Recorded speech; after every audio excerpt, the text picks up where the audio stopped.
Whether you or your grandma know it or not, we're living in the age of the flipper. Well, that's my favorite dolphin. That and Jessica Fletcher.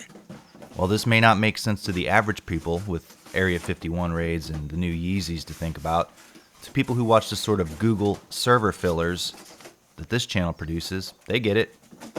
You know, the flipper. They were cool for a while, but then people started bitching, as they always do, to ruin things.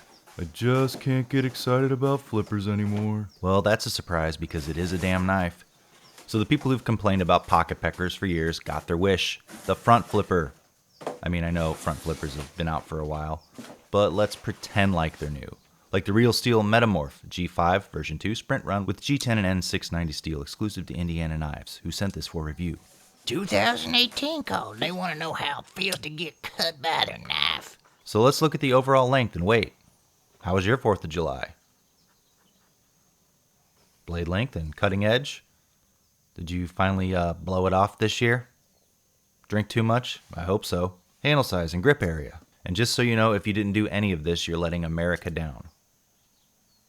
Spine thickness, handle thickness, behind the edge. I mean, I know I let America down. I haven't even gotten a real sunburn yet. Knife tallness. Normally I'm peeling pussy blisters off by mid-May, like I love my country. Not this year. The Metamorph is designed as a compact yet not small lightweight everyday carry knife with a very slicey blade. The exclusive sprint run here seen upgrades the Sandvik steel to Bohler N690, a sort of BG10-ish steel with good edge retention and stain resistance. Not a super steel, not a budget steel either. Like a good centrist steel. The blade is thin, pointy, and came razor sharp out of the box. Okay, so the front flipper. The only other front flipper I have is the $220 HEAdesigns Hunter. The Hunter is a smooth deployer because that and the $60 Metamorph both pivot on a bearing system, because that's the standard now to avoid internet complaints. Although, they're still going to complain. Now, although I'm not an expert, what you do is save the bearing for the updated version, so you can sell it to them twice.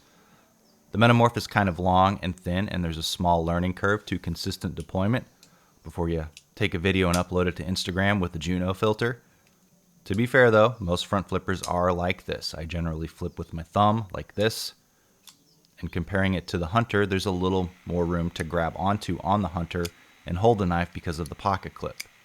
The Metamorph has less in the side tallnesses department and a smaller pocket clip, so it isn't quite as easy to deploy consistently. For me, the ultimate fidget locks are broken in Spyderco compression locks or the Benchmade Axis lock, or similar rip-offs of the Axis lock. There's an art to deploying a front flipper, but social media and YouTube comments telling the reviewer how to improve their form is your canvas. The handle is G10 over smaller stainless steel skeletonized nested liners. Some of the older versions are aluminum, and it gives a decent amount of texture and plenty of room for my average guy hand. Lockup is via a liner lock. Blade centering isn't quite perfect, and after using it for a few weeks, I did have to tighten up the pivot because it had loosened, and that improved centering. The pocket clip. Deep carry and a decent amount of tension. I don't really have a whole lot of opinions about it other than it seems to do the job fairly well, and I don't have any complaints about it. Slides in and out of the pocket nicely. And now the comparisons. First, the Metamorph, a pretty nice everyday carry. Front flippers aren't generally my preferred method of deployment, and I don't have enough experience with them to have a favorite or a must-have recommendation.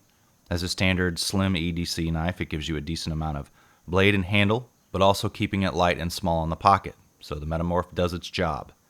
You could feasibly carry other things in your pocket without worrying much about it. Now the Benchmade Fact. I know this sounds weird, but I think the Fact is probably my favorite Benchmade. Probably not weirder than hearing a grandma voice in a knife video, though. I don't know why or how, and it doesn't mean it's the best Benchmade. I just like the footprint and the handle and blade size to weight ratio. It and the Metamorph are small footprint knives with useful blade sizes for me, which is over 3 inches. The Fact is about a $200 knife though, so there's that.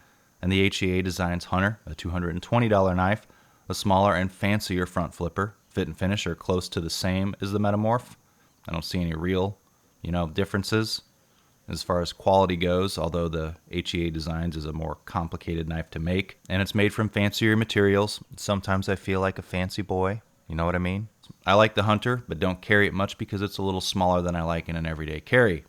Now the Bugout is this Benchmade's most appealing knife. I used it here because it's blue and has a great size to weight ratio. Deployment isn't quite as snappy as I remember it though, and this is about a $120 knife, I think, is it? Have they raised their prices even more? I don't know. Finally, the Para Military 2, probably Spyderco's best knife. I have Spyderco's I like a little more, but it's, hard not to like the Para Military 2. It's about a $140 knife.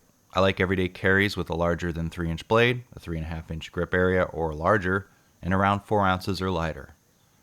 Alright, let's wrap it up. Thanks to Indiana Knives for sending this to me for review. It's a pretty good knife, not perfect, but a good small footprint, yet longer bladed everyday carry knife. Fits my requirements. Even if I'm not the world's biggest front flipper fan, and out of curiosity, is anyone's favorite everyday carry a front flipper? If you'd like a chance to own this knife for free, look for me to give this away on my Instagram soon, so follow me there right now if you haven't. And if you watch this review a month down the road, don't expect the giveaway to be live, idiot. Also, t-shirts and stickers and mugs are available in the description from Teespring with some artwork I made from various video stills. Teespring is integrated with YouTube, so I'm sure it shows up somewhere on my channel. Details. The sticker and shirt turned out pretty well. I'm happy with them. I bought some for myself. That is if you're into the exploitation horror poster style. If you're not, I get it. I'm wearing a large in the premium version, and I have a gut that I suck in for the reviews if I remember, so it's, size reference. Here are my patrons that help make the channel possible. Buying my merchandise also supports the channel. Sign up for a small Patreon donation if you'd like, unless you're this guy who can suck it. So like, subscribe, comment, and check out this knife on Indiana Knives via the link in the video description below. Thanks for watching.